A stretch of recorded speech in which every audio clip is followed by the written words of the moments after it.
Amém? O que é a Páscoa? O que é a Páscoa? A Páscoa nasce lá em Êxodo 12, nós vamos ler esta noite, não precisa pôr ainda não. Ela nasce lá em Êxodo 12, e ali fala que Deus estava libertando Israel do Egito. Israel estava cativo, preso, e Deus estava libertando o povo dele da opressão do império do Egito. E Deus mandou algumas pragas, e a última praga seria o anjo da morte. O anjo da morte iria passar, e daí vem o nome Páscoa, né? Passagem.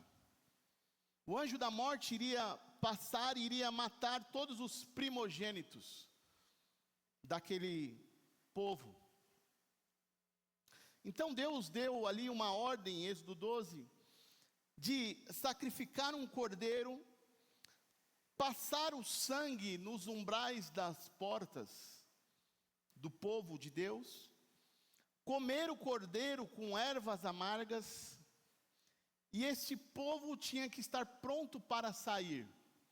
Então o anjo da morte iria passar, iria matar os primogênitos, só iria poupar, livrar aqueles que colocassem o sangue nos umbrais da porta. Então o anjo da morte passa, daí vem o nome Páscoa, passagem, e tudo isso tinha um significado, né? O cordeiro que a gente hoje conhece, o nosso cordeiro definitivo, que é Cristo.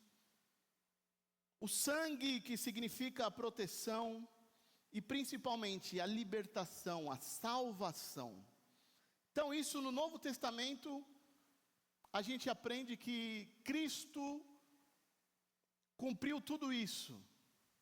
A Páscoa, a nossa Páscoa definitiva é Cristo, que veio, se entregou como um cordeiro, morreu, e o sangue dele hoje nos livra também do quê? Da morte, mas da morte eterna. O sangue de Cristo. Então, como começa, né? E aí, da onde vem essa ideia, essa história de a Páscoa ser geralmente em abril, e aí entra coelhinho da Páscoa, entra ovo e tudo mais. Da onde surge isso, né? Da onde que começa no mundo, principalmente o nosso mundo ocidental, a comemorar desse jeito? Vocês sabem que o Império Romano que dominava ali, pegou e estipulou o cristianismo como a religião oficial. E já existiam algumas festas, algumas comemorações, e eles adaptaram tudo isso para o cristianismo. Daí veio o Natal, e daí veio todas essas festas que nós conhecemos como cristãs. Mas principalmente ali no concílio de Nicéia, decidiu que a Páscoa seria celebrada no primeiro domingo após a primeira lua cheia, depois do equinócio da primavera. Então isso padronizou a data no mundo ocidental. Então tem um porquê de você estar comemorando a Páscoa justamente entre o dia 22 de março a 25 de abril. Tem um motivo, tem um porquê.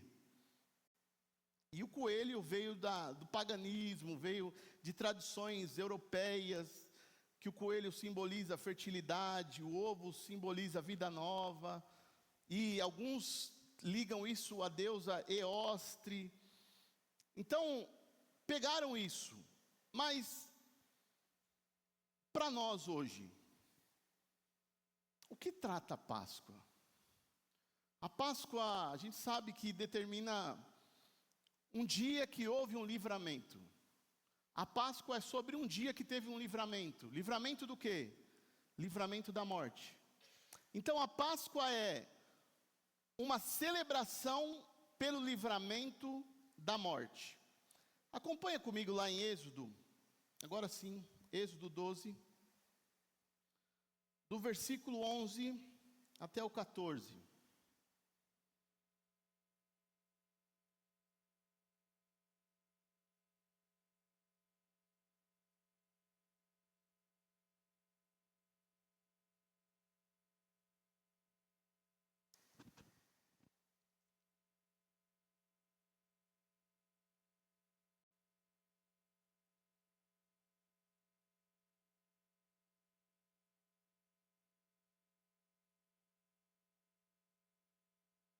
Depois tem a capa aí, tá, Carol? Tem a capa.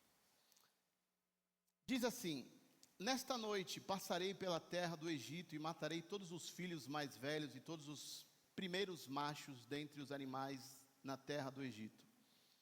Executarei juízo sobre todos os deuses do Egito, pois eu sou o Senhor. Mas o sangue nos batentes das portas servirá de sinal e marcará as casas onde vocês estão. Quando eu vir o sangue, passarei por sobre aquela casa. E quando eu ferir a terra do Egito, a praga da morte não os tocará. E este será um dia a ser recordado. Todo ano, de geração em geração, vocês o celebrarão como festa especial para o Senhor. Esta é uma lei permanente. Amém? Gostaria que você frisasse bem esse versículo 14, a gente vai falar bastante dele. Mas eu até postei no nosso WhatsApp, no nosso Instagram, e a Páscoa é justamente isso, um dia a ser recordado. Então a Páscoa é um assunto para gente salva. Tem gente salva aqui nesta noite? Ixi, tem gente salva aqui nesta noite? Meu Deus do céu. Se depender desse amém aí. A Páscoa é para a gente salva, mas por que que muitas vezes nós temos vivido e agido como se isso não fosse verdade? Como se não estivéssemos salvos? Porque o maior desrespeito com o livramento é viver como se ele não tivesse valor. Pior maneira de você agradecer a um livramento é tratar ele como algo comum, algo normal, algo banal do cotidiano. Imagina que uma casa está pegando fogo e há uma família está ali dentro e vai salvando, algumas pessoas conseguem sair e de repente tem um filho que não consegue sair de um quarto e o pai, naquele desespero, faz de tudo, arrisca a sua própria vida, entra ali e consegue resgatar aquele filho. Imagina essa cena. O pai entrou, arriscou a vida, ficou queimado, mas conseguiu salvar o filho. E vai passando os anos, vai passando o tempo, e esse filho começa a viver uma vida como que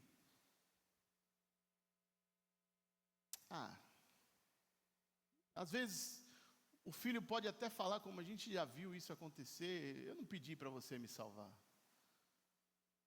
E trata isso como algo normal.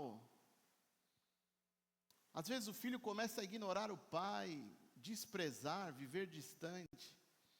E a Páscoa é justamente Deus dizendo: nunca trate o seu livramento como algo comum.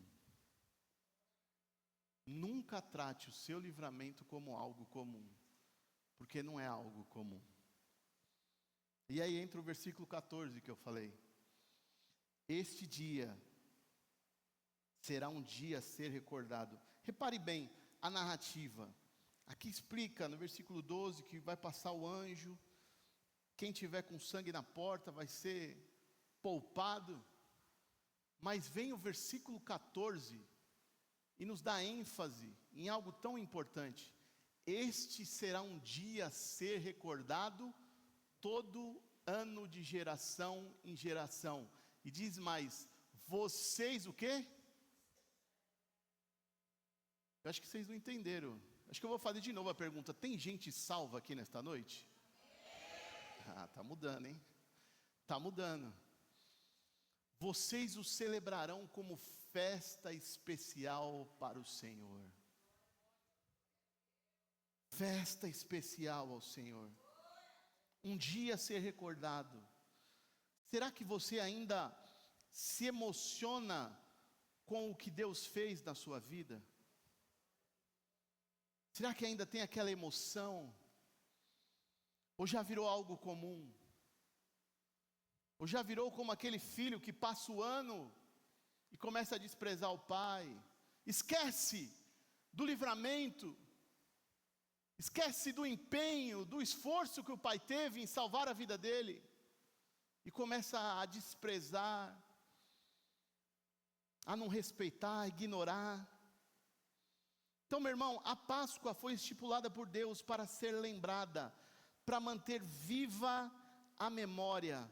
E o grande erro que nós podemos cometer é esquecer aquilo que Deus fez por nós. Quando você não cria, meu irmão, memória espiritual, você começa a normalizar os milagres. Começa a virar normal. E aí quando o milagre vira normal, imediatamente o seu coração começa a esfriar. Quando o seu coração esfriou, é porque você começou a ver e esquecer de tudo aquilo que Deus já fez na sua vida. Esquecer do sacrifício, esquecer do preço que foi pago para você estar aqui hoje. Se você está aqui hoje, meu irmão, teve um preço enorme. Um preço enorme. É por isso que você está aqui. Então você não pode parar de honrar, você não pode parar de glorificar,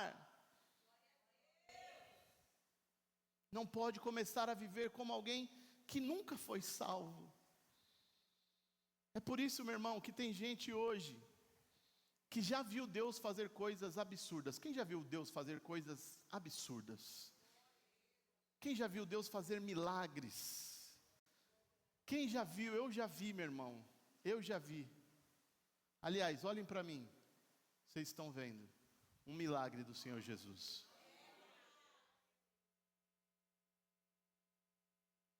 Eu já vi gente ser curada, gente ser restaurada, eu já vi gente saindo do buraco, mas hoje está vivendo frio, distante, indiferente. E não é porque Deus parou, não é porque Deus mudou, não. É porque a memória se perdeu.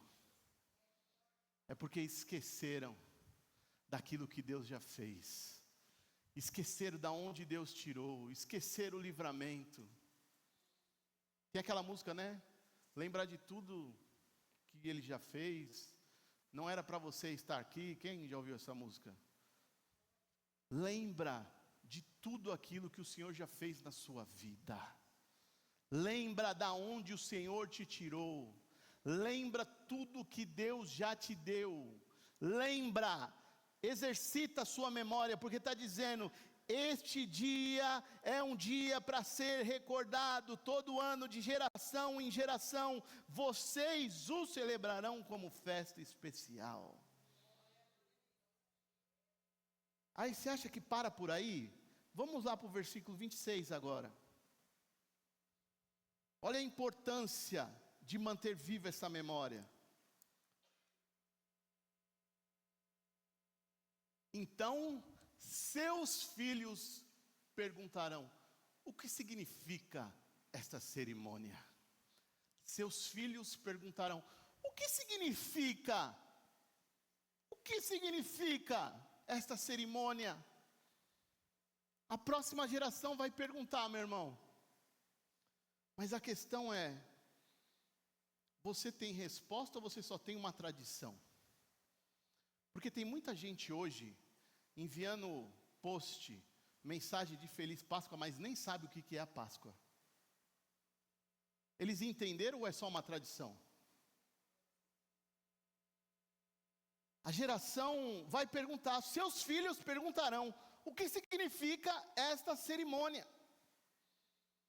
E tem gente criando filhos dentro da igreja, mas longe de Deus. Eu ouvi um pastor falando, esses dias, na rede social, que um filho de um muçulmano entra numa escola, passa 14 anos estudando numa escola cristã, e ele sai de lá, muçulmano.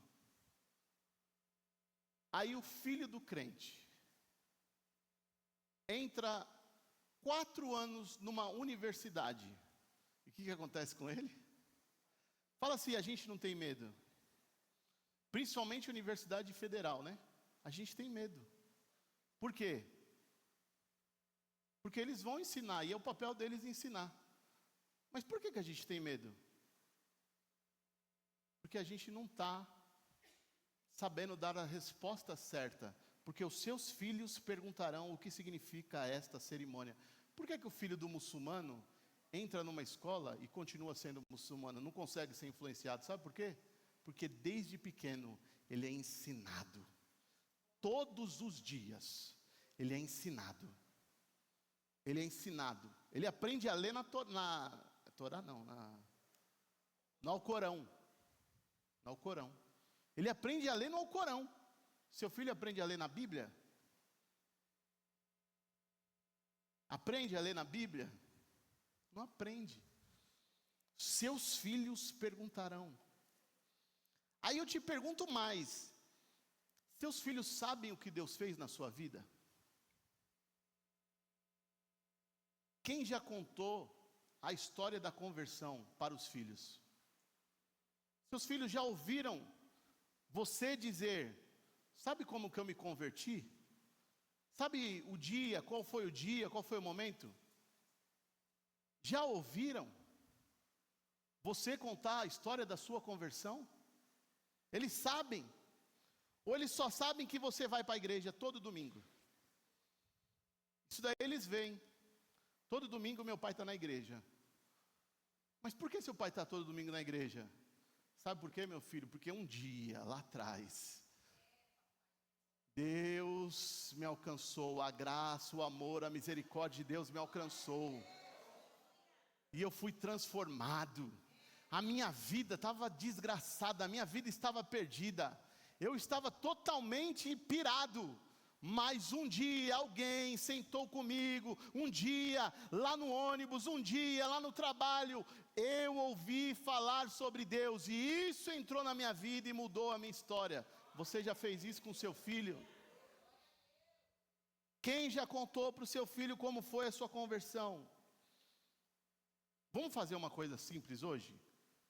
Quando a gente chegar em casa, nós que somos pais, que ainda temos filhos dentro de casa, vamos fazer um pacto hoje de contar para os nossos filhos como a gente foi alcançado? Vamos? Quem está comigo nessa aí? Quem está doido comigo desse jeito aí?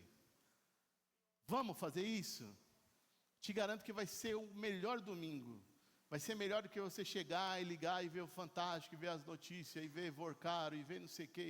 Vai ser muito melhor. Porque isso vai fazer uma diferença, meu irmão. Os seus filhos têm que saber. Seus filhos perguntarão, o que significa esta cerimônia? O que significa isso? O que é isso? Que fé é essa que você tem? E aí tem mais. Olha o versículo 27. E vocês responderão, é o sacrifício da Páscoa para o Senhor, pois ele passou por sobre as casas dos israelitas no Egito, e embora tenha batido os egípcios, poupou nossas famílias. Então todos que ali estavam se prostraram e adoraram. Ele poupou as nossas famílias. Sabe o que é, meu filho? Existe um Deus que poupa as nossas vidas. Existe um Deus que muda a história. Existe um Deus que transforma vidas. Existe um Deus que nos livra da morte e da morte eterna. Deus não quer um povo decorado, Deus quer um povo consciente. Sabe por que esse povo respondeu com convicção? Porque eles experimentaram isso, eles viram com os próprios olhos. Não é só a minha avó, não. Por que você é? Né? Hoje todo mundo sabe, a religião nacional. Aí você pergunta, você é isso? Sou. Por quê? Você vai na igreja? Não. É que a minha avó era, a minha bisavó era, o meu pai era, e eu sou. Você nunca foi na igreja? Não, nunca fui na igreja. Isso não muda as vidas. Sabe o que muda? É quando a pessoa experimenta. É quando ela ouve, ela vê e ela fala assim, espera aí, realmente aconteceu algo, Deus poupou famílias, então o que a gente tem que fazer? Vamos se prostrar e adorar. Porque, meu irmão, quando o significado se perde, o nosso culto, o nosso ritual fica vazio, fica sem sentido. Então você tem que começar a se confrontar e ver se você está entendendo ou se você só está participando. Se você está vivendo mesmo ou você só está frequentando igreja. Porque tem muita gente que diz, Deus é bom, mas na primeira dificuldade, duvida de Deus. Deus é bom, canta louvores, mas às vezes nem sabe o que está declarando. Nem sabe. Posta versículo na internet, mas não pratica o que está postando. Fala de perdão, mas não consegue perdoar, não consegue liberar perdão, carrega uma mágoa escondida. Fala de Deus, mas vive como se Ele não estivesse vendo. Meu irmão, Deus não está procurando gente que sabe fazer um culto bem feito. Eu vi a Nívia falando isso esses dias. Deus não está procurando profissionais de culto. E a gente está aprendendo a ser profissional de culto. A gente sabe fazer o espetáculo acontecer. Cumprir o horário certinho, cantar os louvores. É 40 minutos de pregação, é luz certa, é mídia. Mas a gente está esquecendo a essência. A viver de verdade. Virou automático. A gente esqueceu o que aconteceu.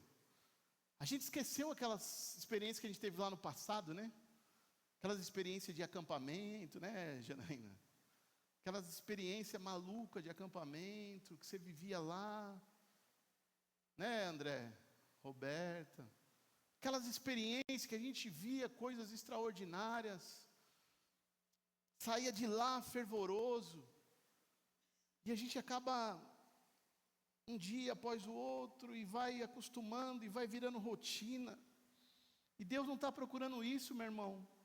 Deus está procurando gente que ouve a voz dEle. Gente que quando sai daqui, entende, aquela palavra começa a mexer com ele, na semana ele começa a pôr em prática aquilo que ele ouviu. É isso que Deus está procurando. Não é o automático não, meu irmão. É gente que entende que as vidas foram poupadas, que teve um preço. É isso que é a Páscoa. É o livramento. Você entende que você foi livre, você acabou. Olha, imagina, meu irmão, a cena. Você está num tribunal agora. Só quem passou por isso sabe. A apreensão. Só de ver o filme, às vezes entrar na história, a gente já fica apreensivo, né? O dia que vai vir o veredito. Imagina, você está ali, aguardando o veredito. Será que eu vou ser condenado? Ou será que eu vou ser absolvido? E vem aqueles momentos, meu Deus, e agora? Ai Jesus, será que eu vou ser condenado? Será que eu vou ser absolvido? E meu irmão, a Páscoa é justamente isso. É você sentado no banco do réu. E você ouve o juiz bater o martelo e falar: está absolvido. Eu não vejo por que dar pena a você? Embora você merecesse, embora você fosse culpado, alguém veio aqui e pagou um preço no seu lugar. Alguém veio aqui e tomou o seu lugar. Alguém veio aqui e falou assim: quantos anos que ele ia pegar? 10, 20 anos? Pode colocar em mim, eu cumpro a pena dele. Pode colocar em mim, eu cumpro a pena dele. É disso que trata a Páscoa, meu irmão. Você foi absolvido. Você merecia a morte. E sabe qual foi o preço? Qual é o centro da Páscoa? É o sangue. A Páscoa gira em torno de uma coisa: o sangue. Não foi a casa, não foi o comportamento, foi o sangue na porta. O sangue na porta. E hoje não é diferente. Você só está de pé porque um sangue foi derramado sobre a sua vida. Um sangue foi derramado sobre a sua vida. E isso, meu irmão, claramente está apontando para Cristo. Aquilo que livrou Israel da morte é o que ainda livra hoje. É o sangue. Não é a sua força, não é a sua bondade, é o sangue de Jesus. Abra comigo lá em 1 Pedro.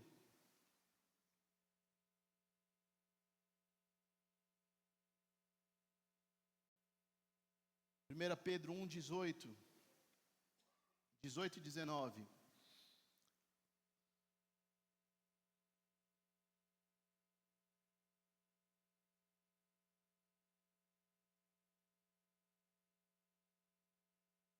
Pois vocês sabem que o resgate para salvá-los do estilo de vida vazia que herdaram de seus antepassados não foi pago com simples ouro ou prata que perdem seu valor, mas com sangue precioso de Cristo, o Cordeiro de Deus, sem pecado nem mancha.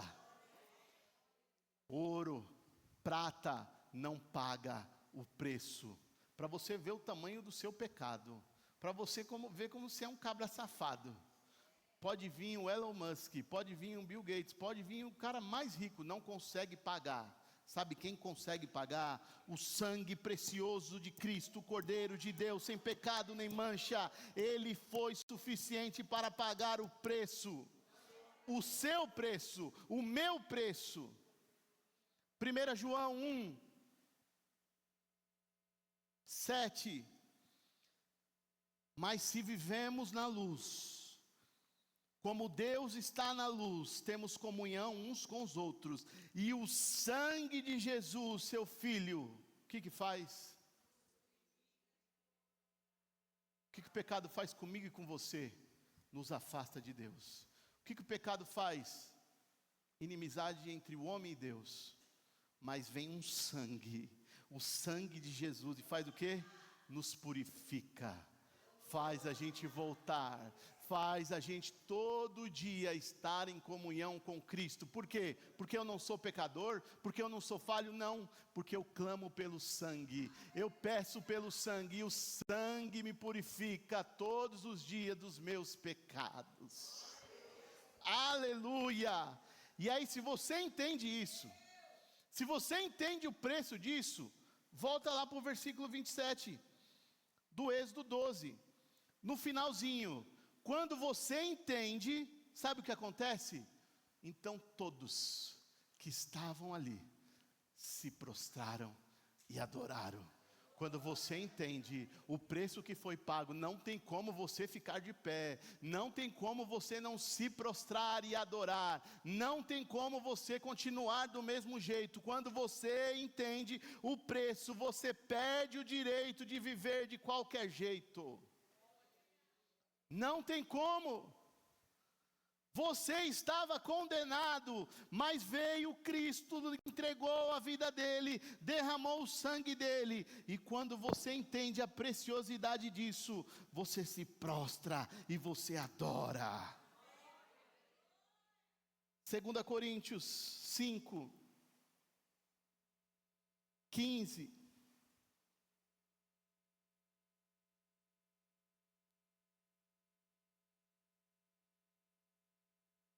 Ele morreu por todos, para que os que recebem sua nova vida, o que acontece, meu irmão? Continuam vivendo do mesmo jeito. Aqueles que receberam a vida de Deus, aqueles que Cristo falou, pode jogar no meu peito ali, ó, eu vou pagar o preço deles, pode jogar a pena dele em cima de mim, vivam do mesmo jeito. Não, aqueles que receberam sua nova vida, não vivam mais para si, mas para Cristo que morreu e ressuscitou por eles. Sabe qual é o seu direito, meu irmão? Eu adoro essa frase. Seu direito é de não ter direito algum. É isso. Porque é isso que esse texto está dizendo. Ele morreu por todos. Para quê?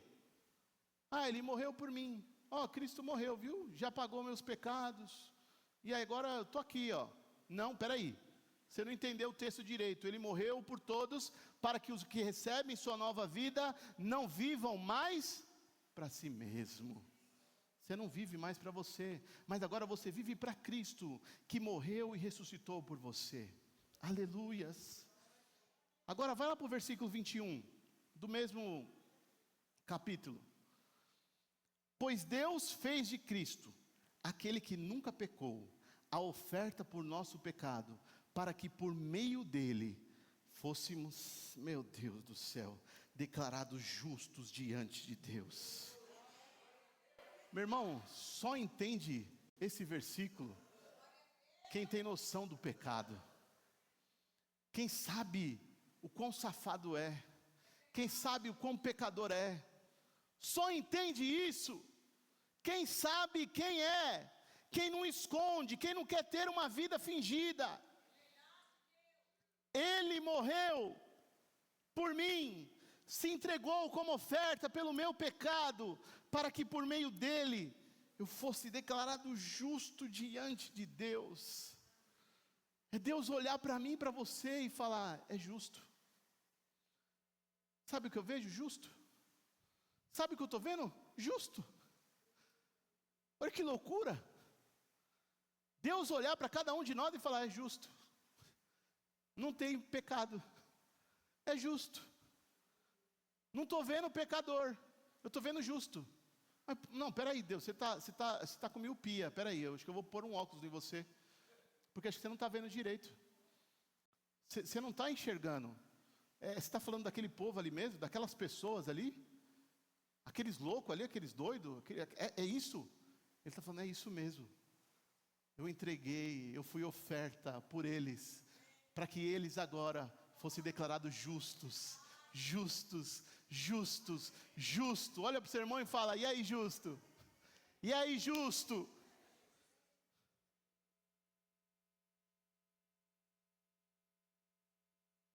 Então, meu irmão, hoje é o dia que calhou da gente falar sobre Páscoa e ter o culto de ceia.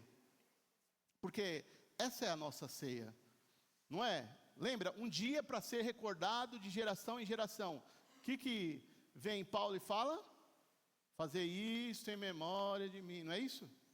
Não é isso? O texto que a gente lê todo dia, toda a ceia, 1 Coríntios, não é isso? Então, qual é a nossa verdadeira Páscoa? É isso aqui, ó. É todo culto de ceia, é um dia para a gente ser recordado.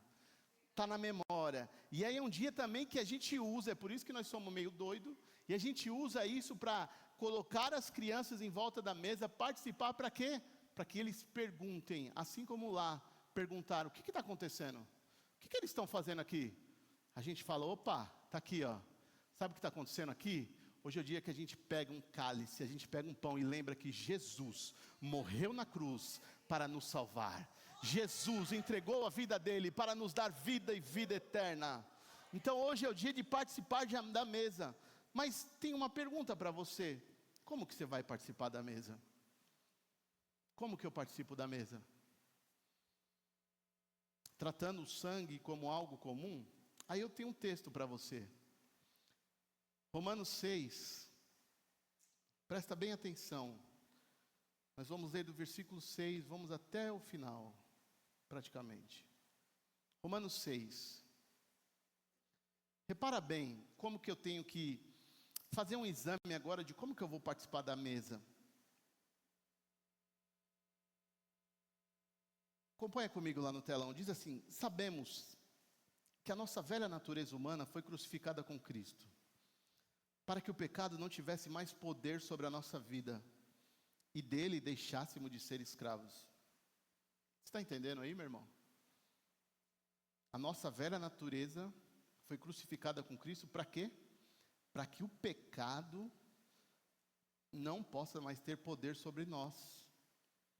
E nós não devemos mais ser escravos do pecado. Versículo 7. Pois quando morremos com Cristo, fomos libertos do poder do pecado, aleluia. Então, uma vez que morremos com Cristo, cremos que também com Ele viveremos. Temos certeza disso, pois Cristo foi ressuscitado dos mortos, e não mais morrerá.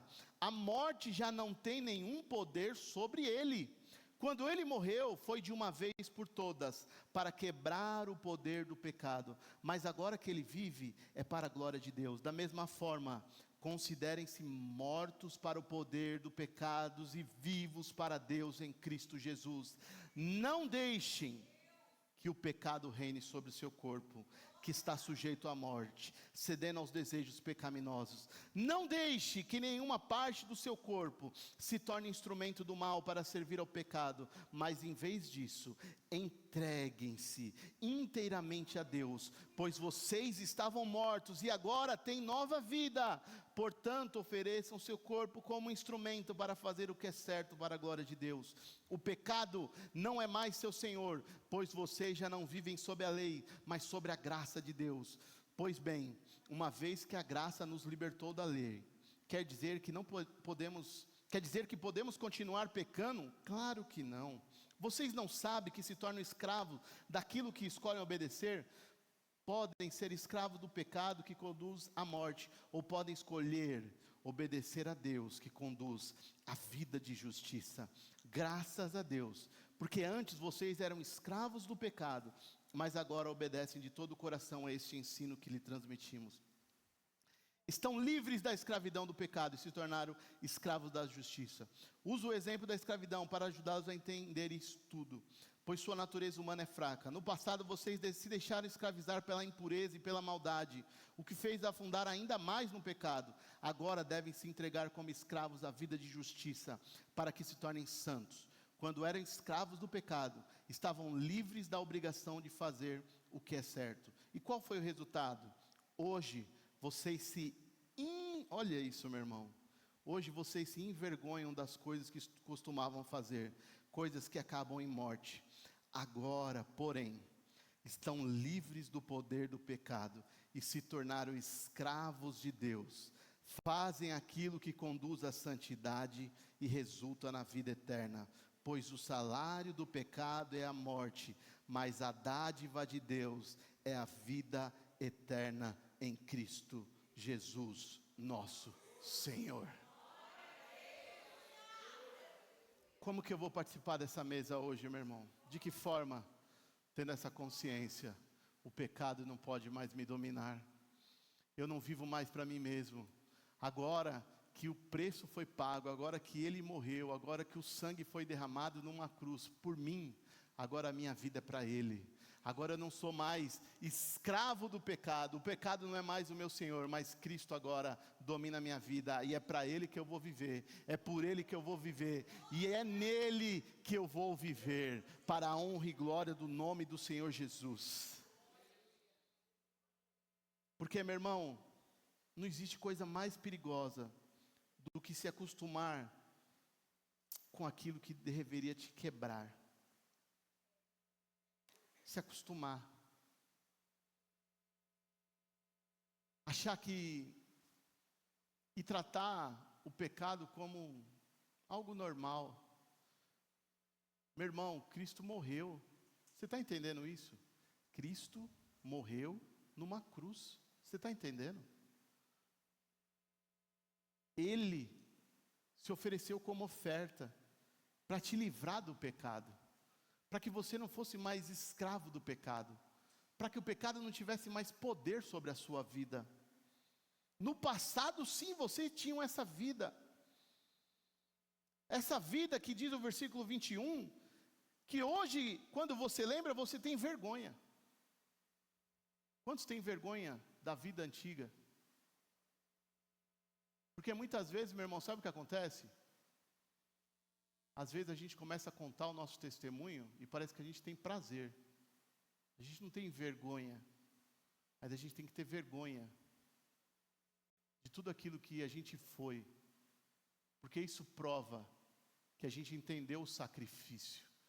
Isso prova que a gente realmente está trazendo a memória de geração em geração, e a gente está lembrando que a gente foi poupado. Cristo nos poupou daquela vida vergonhosa, daquela vida desgraçada que você vivia. Ele te deu uma nova chance, Ele te deu uma nova vida, Ele te deu poder hoje para você não ser mais escravo do pecado, você não ser, olha o que diz o versículo 20, quando era escravo do pecado, estavam livres da obrigação de fazer o que é certo. Você não tinha obrigação, mas sabe qual a sua obrigação hoje? É com a justiça de Deus, é fazer o que é certo. Você é obrigado, é isso que diz o texto. Então, hoje, aqui nessa mesa, meu irmão, é o dia que a gente lembra do sacrifício de Cristo. É o dia que a gente pega esse texto de 1 Coríntios, abra lá comigo. Já peço aos diáconos que já vão tomando lugar à frente, as diaconisas que vão servir.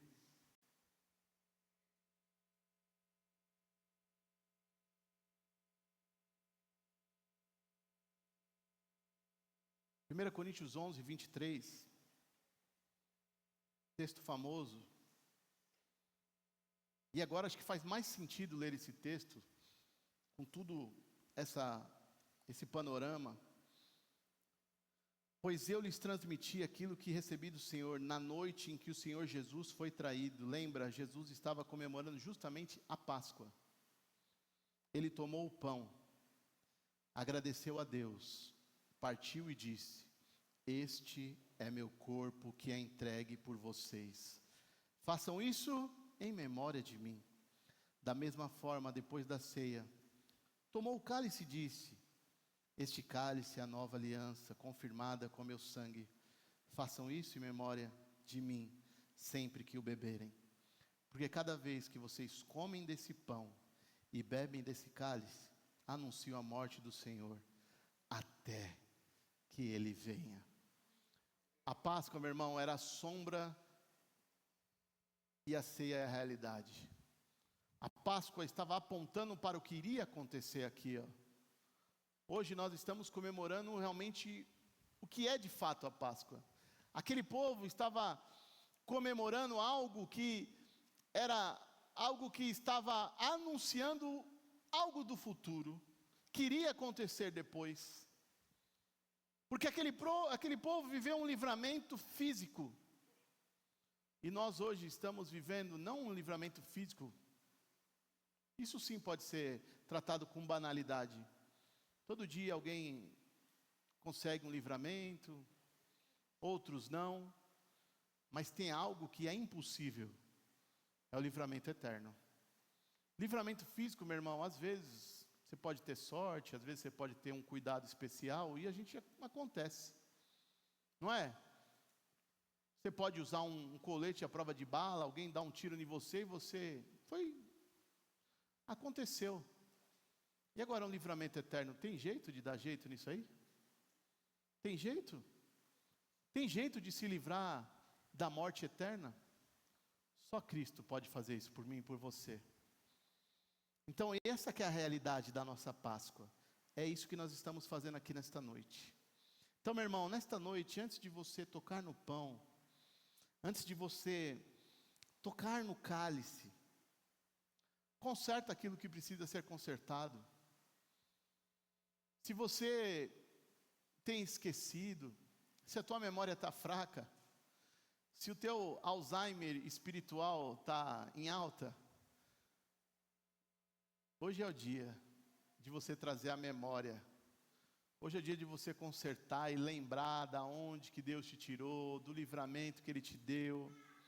Hoje é o dia de você pedir perdão. Hoje é o dia de você liberar perdão.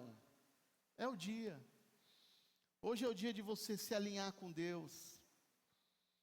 Hoje é o dia de você participar da mesa, não como alguém que está acostumado que todo primeiro domingo do mês participa da mesa e é só mais um.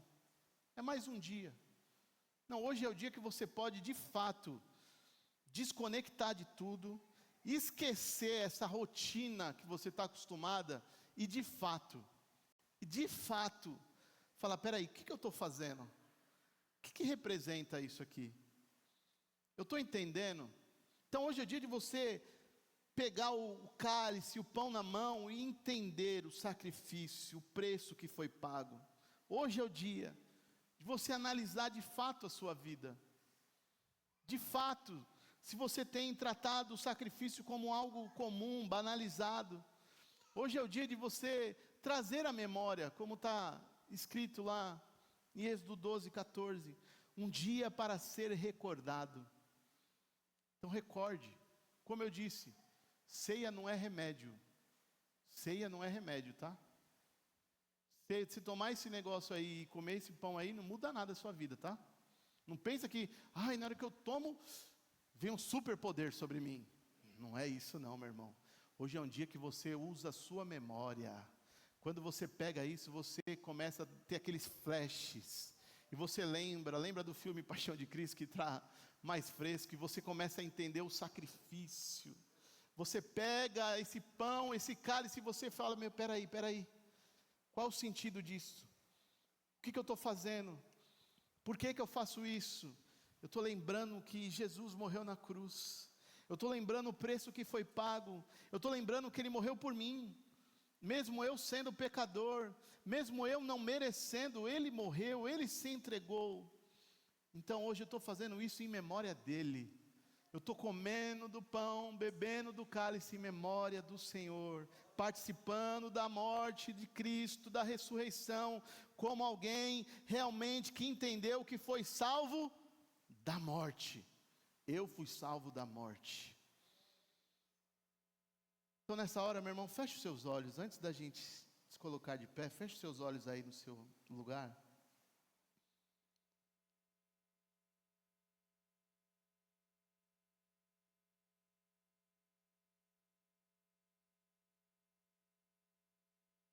Senhor meu Deus, nós não queremos, Pai, participar dessa mesa, deste ato, deste memorial, sem sentido, de uma forma vazia. Não. E eu quero te pedir perdão, Senhor, por muitas vezes tratar comum algo que custou um preço muito caro, custou o teu próprio sangue. Senhor, vem alinhar o meu coração, vem alinhar a minha vida. Venha, Senhor Jesus, me colocar no centro da tua vontade, Senhor. Limpa a minha vida, Senhor. Traz, Senhor, o teu temor de volta aos nossos corações. Que hoje eu possa ter consciência do que eu estou fazendo. Que hoje, nesta noite, seja realmente, de fato, um memorial. De fato, a gente possa ter consciência e lembrança do teu sacrifício. De fato, hoje nós possamos ter consciência que o Senhor nos livrou da morte eterna.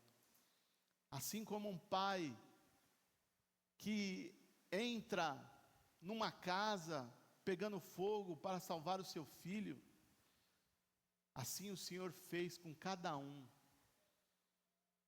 Mas o Senhor foi além, o Senhor morreu numa cruz. O Senhor sofreu a pior morte, o pior castigo que tinha naquela época. O Senhor sofreu humilhação. E o Senhor não tinha pecado, o Senhor não tinha nenhuma culpa. E o Senhor se tornou culpado. A ira de Deus foi derramada sobre ti. A ira que eu merecia, a ira que todos esses aqui mereciam, caiu sobre ti. Mas graças a Deus, que o Senhor se entregou como um cordeiro, o Senhor se entregou, e por isso hoje eu estou aqui, por isso hoje todos eles estão aqui, louvando e glorificando o teu nome, porque o Senhor morreu na cruz, mas ao terceiro dia, o Senhor ressuscitou, o Senhor ressuscitou, e o Senhor venceu a morte, e o Senhor nos deu hoje vida, e vida em abundância.